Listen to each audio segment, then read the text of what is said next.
Go! Okay, so bago kami magsimula, magkakaroon kami ng isang radio broadcast and kailangan yung makinig and meron kaming karagdagang katanungan na inyong sasagutin. Ang mga kasagot ay may prize.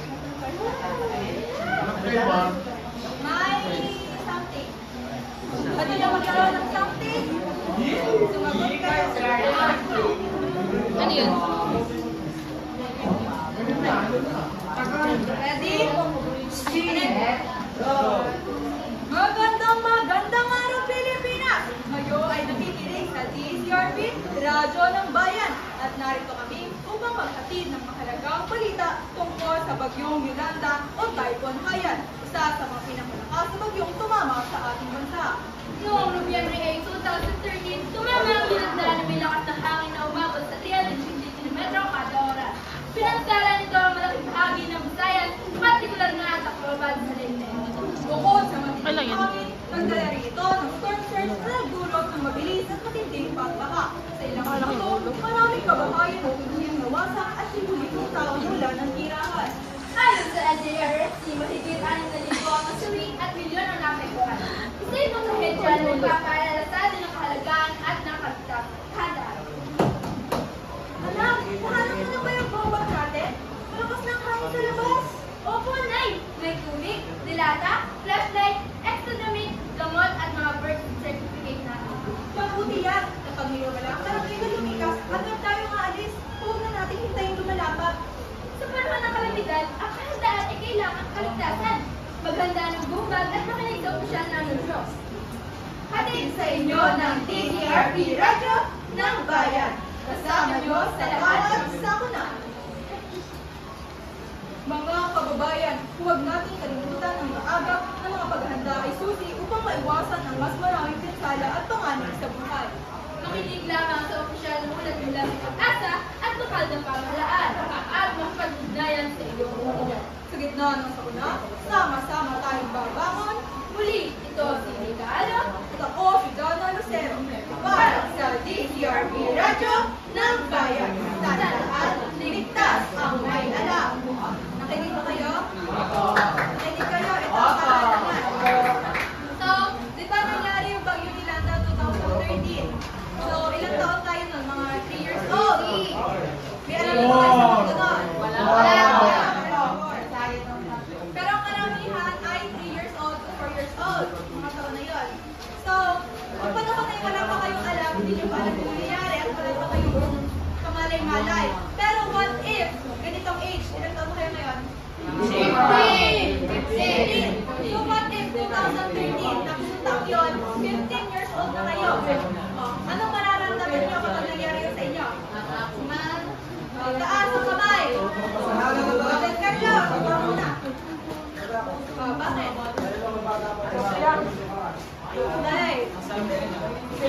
Okay. Sino ba? Jocelyn? Bakit ka kakabahan? Bakit? Bukod ka sa may bagyo.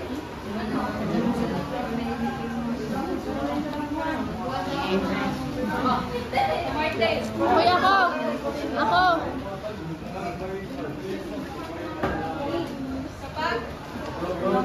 Kapag 15 years old ka na doon, tapos nangyari ang bagyo Yolanda.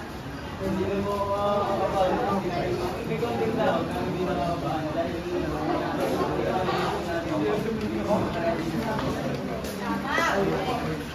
Okay. Sino naman ang makapagbibigay sa akin kung ano ang inyong gagawin?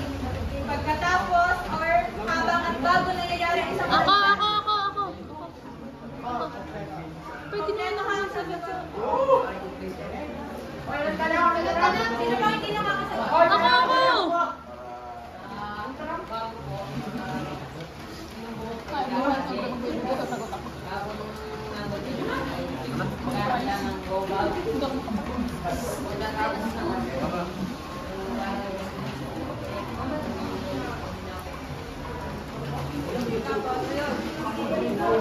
Sino pa? Ano ka sarap? Janelle.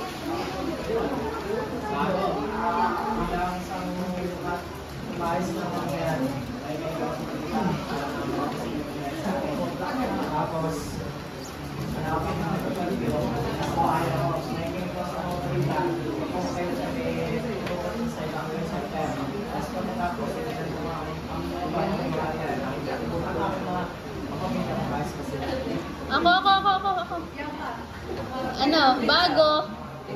sa akin, bago dumating ang bagyo, makinig sa mga paalala, maghanda ng go bag at mag-stock ng mga pagkain.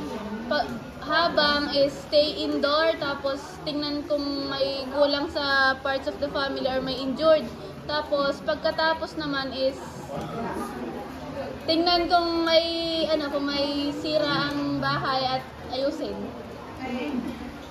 Dahil alam niyo na naman, tayo dediretso sa ating topic. Pero, hindi ko pala tayo dediretso. Tayo pupunta muna sa isang aktibidad. Pagka-activity. Okay. Ating activity ay tinatawag natin bakit or kung sa Tagalog ay Paano kung So, ang mechanics natin ay meron kami ipapakita mechanics, meron ako ipapakita sitwasyon. Tapos, ipapakita niyo yung nararamdaman niyo. Pero ito dapat hindi ko ipapakita. Kapag masaya kayo, ganyan. Kapag malungkot, ganito. Kapag nagagalit, titignan ko mga mukha ko din, mukha niyo din. ibibigay ko muna ang sitwasyon, tapos habang may nakako, pag sino yung pinaka-OA, ang itsura, siya ang pipiliin namin kung ano sa unahan, tapos i-recreate yung kung anong gagawin nyo sa pamilya ito. Okay? Sitwasyon yan. Wala pa. Sitwasyon, walang pasok na isang linggo.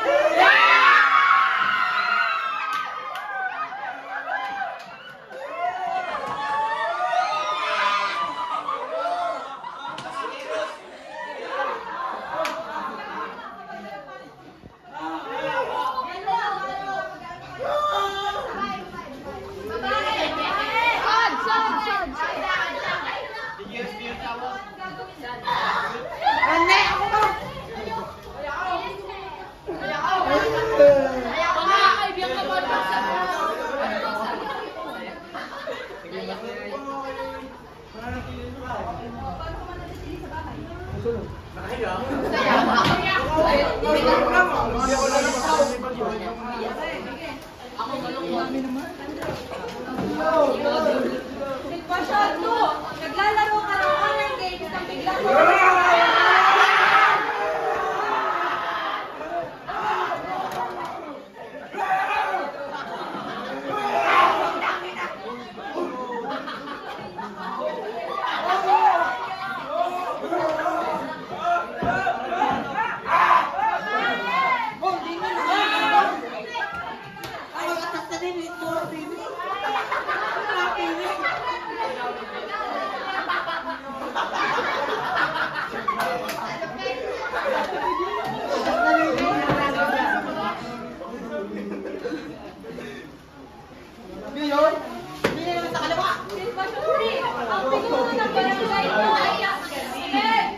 Ang pinuno ng barangay nyo ay nasa Amerika at nagbabakasyon. Ay baka sa Pilipinas.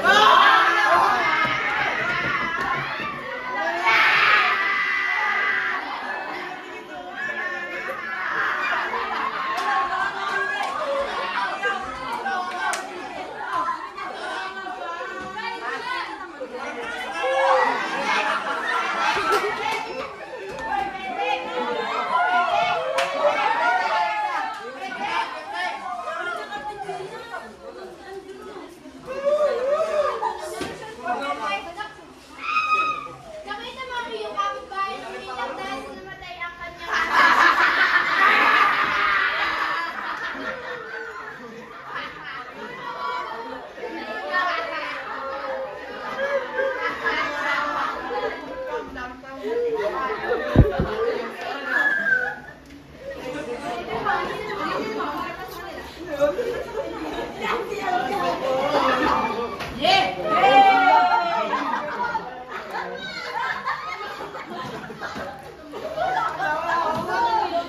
Oo, ano ga? Ay, makinig kaya.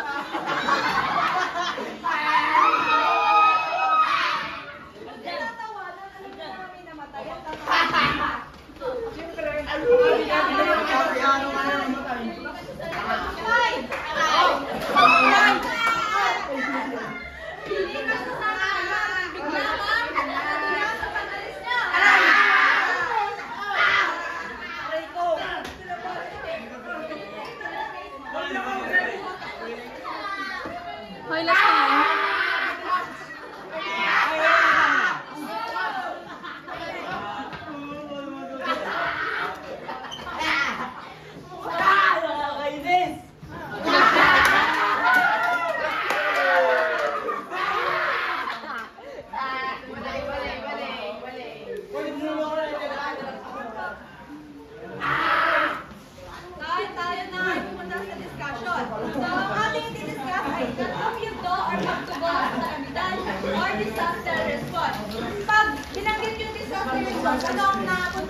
pamahalaan pagkatapos nito sa kanila upang matugunan ang mga pangunahing pangangailangan ng mga apektado. O sa madaling salita, ito nga ay tumutukoy sa mga hakbang o ginagawa bago, habang at pagkatapos. Dahil kung hindi natin gagawin ito, ay hindi natin masusunod ang kalamidad ng effect. Oo, wala. Okay na, okay na.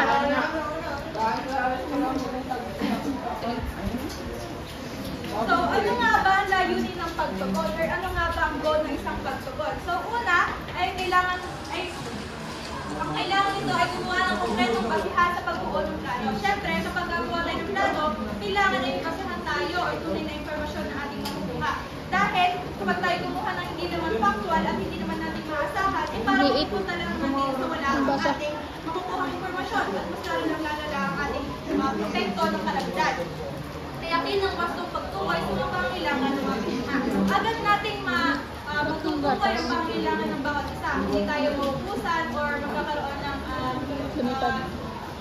pagkaubos sa mga pangangailangan ng bawat isa dahil nga meron na itong pagpaplano at meron na tayong naisip na pagtugon sa ating pagkaubos ng mga pangangailangan natin sa panahon ng mga kalamidad. Nakakatulong ito sa mabilis at hindi po implementasyon ng komunidad.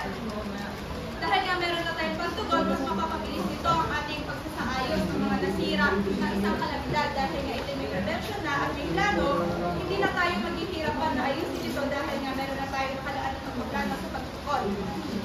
So, bakit nga ba natin kailangan ng kompleto at datos-based na plano? Nasabi ko na yan kanina, upang hindi tayo magkaroon ng pagkakamali at mabilis natin maibigay ang mga pangangailangan ng bawat isa. Makinig. At upang makagawa tayo ng epektibong pagtugon, dahil hindi nga ito naging epektibo kung hindi naman totoo at maasahan ng ating nakuha informasyon sa paggawa ng plano. Sunod.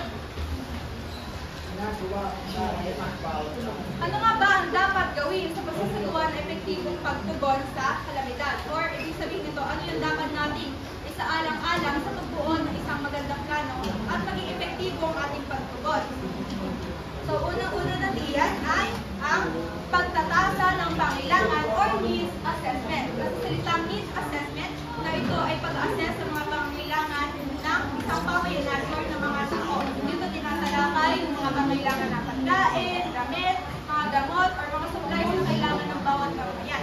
So, masigurado natin na hindi tayo magkakaroon ng kakulangan na sa mga kanina ay hindi na tayo magkakaroon ng mga problema na nandito sa ating mga pangailangan.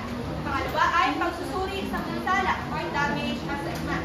Sinusuri nito ang mga pagkasira ng mga infrastruktura or mga bagay na nasira sa panahon ng kalamidad upang alam na natin kung saan tayo pupunta at hindi tayo pupunta.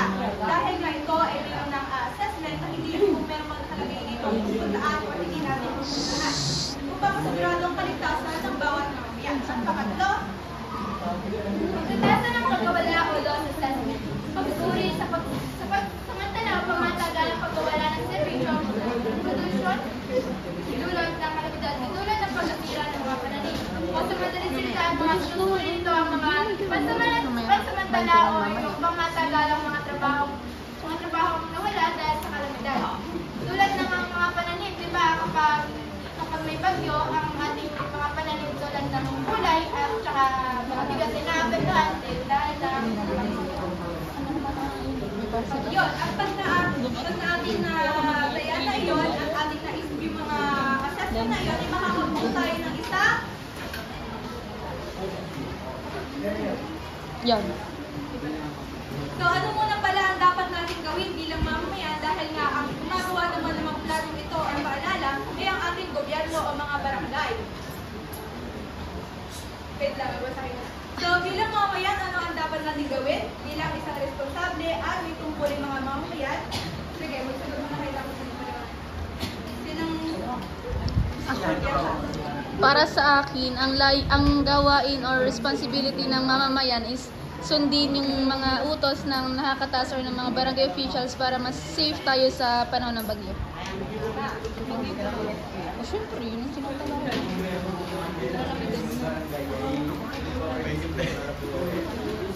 Rika.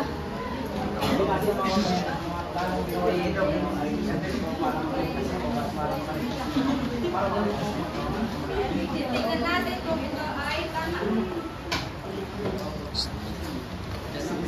Bilang mamamayan, makilahok sa mga pagtataya, assessment na sinasagawa ng mga otoridad o komunidad dahil ito nagbibigay na ng konkretong patayan para makagawa ng maayos na plano. Ayan na nga yung pagbigay ng konkretong patayan.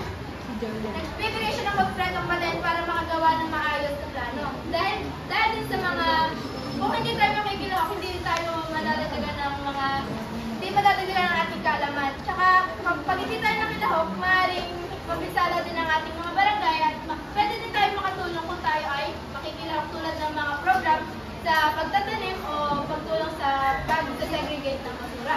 Doon naman tayo sa makinig at sumunod sa mga abiso ng barangay at ahensya. Ito ay isa pang mahalaga dahil kung hindi tayo susunod sa mga barangay at ahensya, ay maaaring ang ating barangay mapabayaan kung ano-ano ang sakit na ating mararamdaman. Makipag-ugnayan kung may alam na ibang nangangailangan ng tulong. Hindi kailangan maging selfish or makasarili dahil hindi sa lahat ng oras ay kaya mo ang sarili mo. Dahil kapag nangangailangan ka ng tulong at hindi ka tumulong sa iba, alam nila ang tunay mong ugali o kung sinasabi nila natin ay selfish. Magplano ng pamilya, alamin kung saan ay evacuation center, emergency contacts at paghanda ng lupa. Isa na rin sa mahalaga dito ang evacuation center dahil kung sakaling may mangyari na sa ating bahay at alam mo na ikakapanganin mo, ito ang unang-una natin pupuntahan ng evacuation center. At ang emergency contacts naman para naman alam mo kung kanino ka tutulong, ang unang tutulong sa iyo. At ang maghanda ng lupa. Ito ang pinakamahalaga sa atin kung sakaling may masukatan sa ating kasama or sa ating mga kapamilya. So, bilang mga umayan, sa sarili nyo, sa tingin nyo ba responsable kayo? Opo! Opo! Taas na ang kamay. Kung sinong gustong magsabi sa akin kung bakit siya isang responsable. Gasali.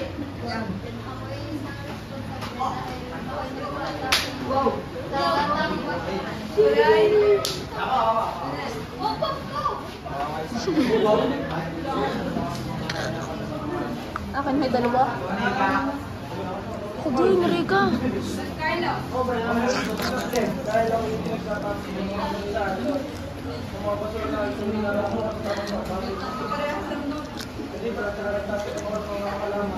Tunay, nagtatanong ka? Hindi, nagbubunod yan ang Nangunguha ng talong. Ako ay responsable dahil sumusunod ako sa mga patakaran ng paaralan sa kanang gobyerno. Hindi daw, hindi. Ako ay responsable dahil sumusunod sa patakaran ng paaralan sa kanang gobyerno. Dahil ako hindi nalabag sa batas. So, lahat yun sa pagmamayanan natin yun ay makakabutay ng isang sa tingin nyo, nagpupunan din.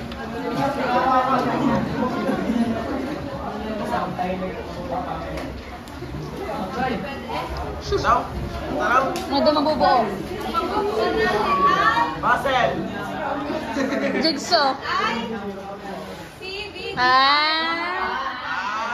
Okay. So, sino nakakalala ko ano ang CBDRN tayo? Ah! Yan naman, Oh!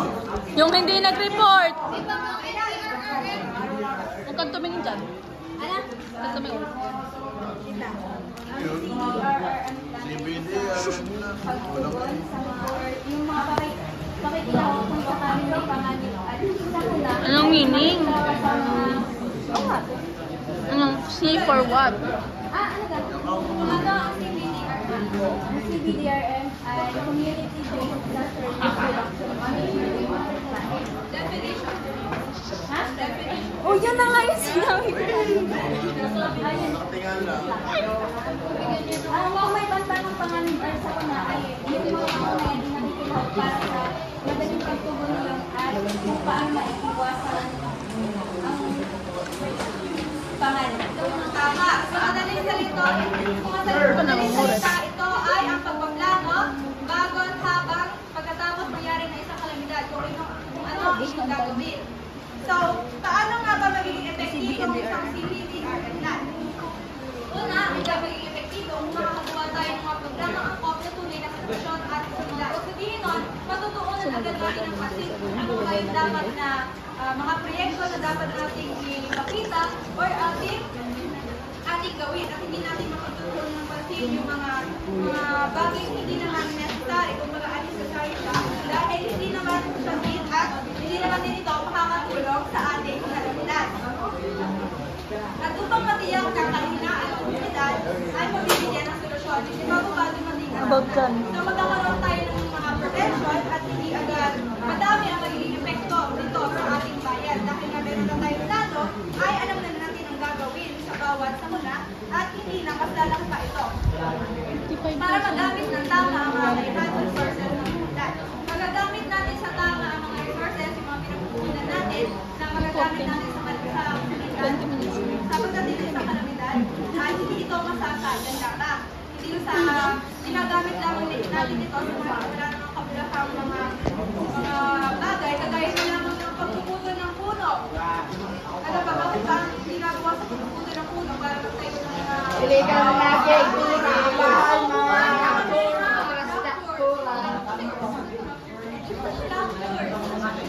at yan, pero dapat talaga ang mga puno ay hindi natin tutulog. Dahil ito tumigil ng pagbaha. At ano nga, kapag nagtutulog ka ng isang puno, ilan ang 10!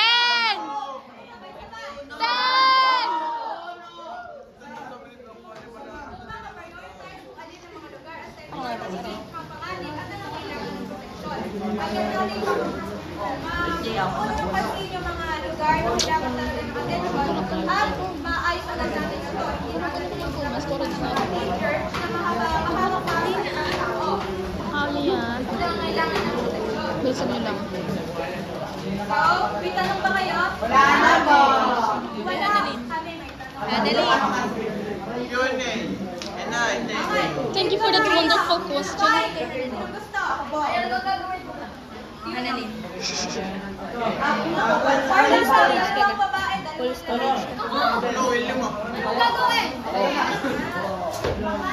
Ano yan, pageant? Pageant?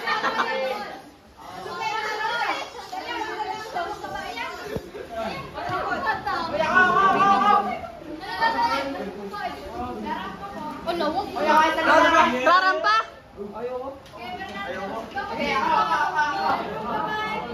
May prize naman. 5 candy daw ang price. 3. Ayan. Puro lalaki na lang. Yun. Jairus na! Yun, Jairus, kay daw ni Sian. Kay daw ni Sian. Red na! Junel.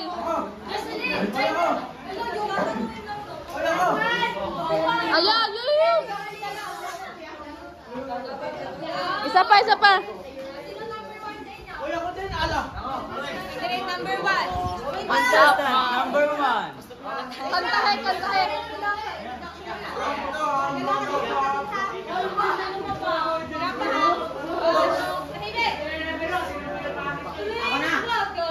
Candidate number 1. Like cola. Sweet sugar girl. Okay. When I took crazy fruit. Please welcome candidate number 2. Tenen, cola. Ulit. Isa naman yung she walks like a man.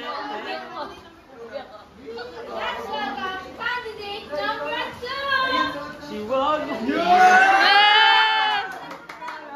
Ikot.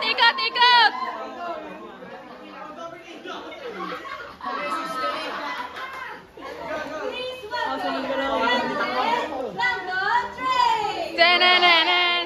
Yeah!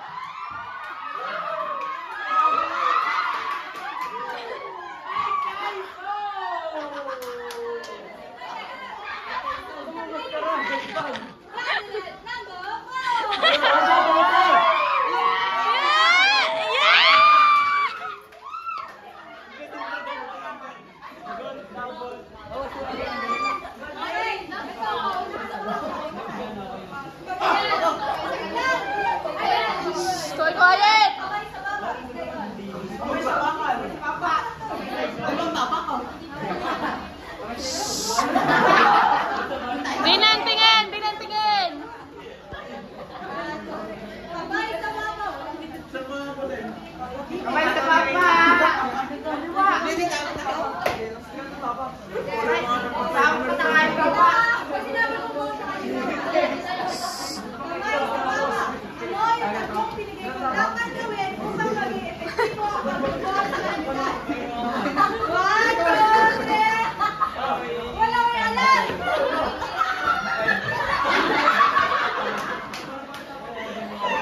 Kamay sa baba.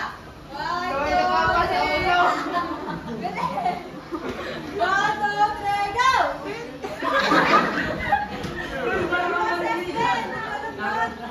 Ayaw ka na yung natunog pag ginayon.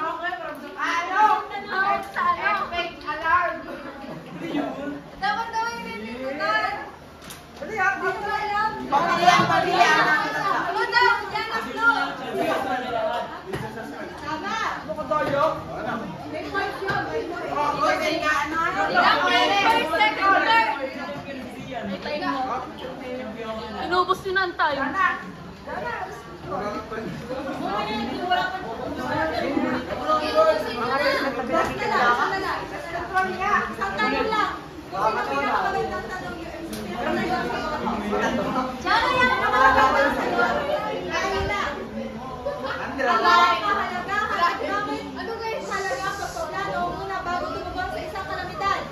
O yun.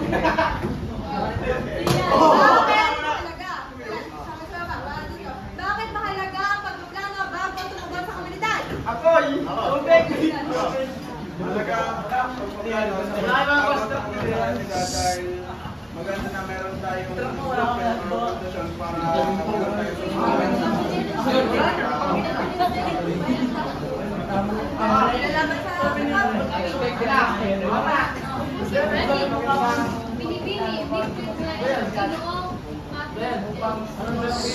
Kami na eh. Mga binibini, maaari ba kayo magsahimik?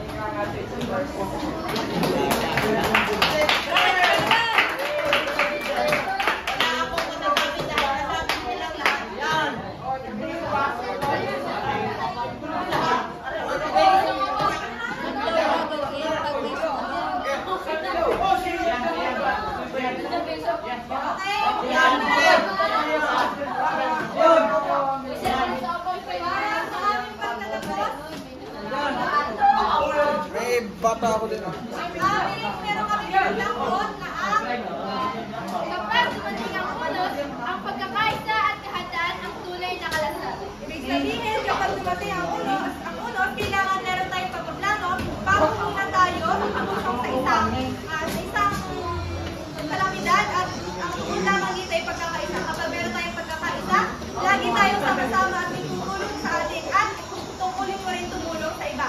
At yun, lamang. Meron akong tanong. May tanong. Anong ahensya ng gobyerno ang tumutulong sa kakibat ng NDRRC? Hindi kayo ang tinatanong, yung dalawang tinatanong. Tumutulong ka ng ahensya. NDRRMC. Ang sagot eh. Sagot eh. Anong katulong ng Ano daw katulong ng NDRRMC? Yung mga ano, DOH, gano'n, gano'n. Pag-asa. Nagbibigay ng information. Yun lang. Ano masasabi mo? Yung view at Department of Transportation, tungkol sa mga informasyon sa paligid ng ating mga... May pahabol pa yan. Aba, kayo may tanong pa. Sino pa doon? Tanong ko pa. Gano'n tayo ng oras. O siya, sino pa may tanong? Mga nagbabagong balita, tayo po ay nasa classroom at tayo ay Disenyo daw siya. Kapag dumating ang unos, ang pagkakaisa at kahandaan ang tunay na kalasal.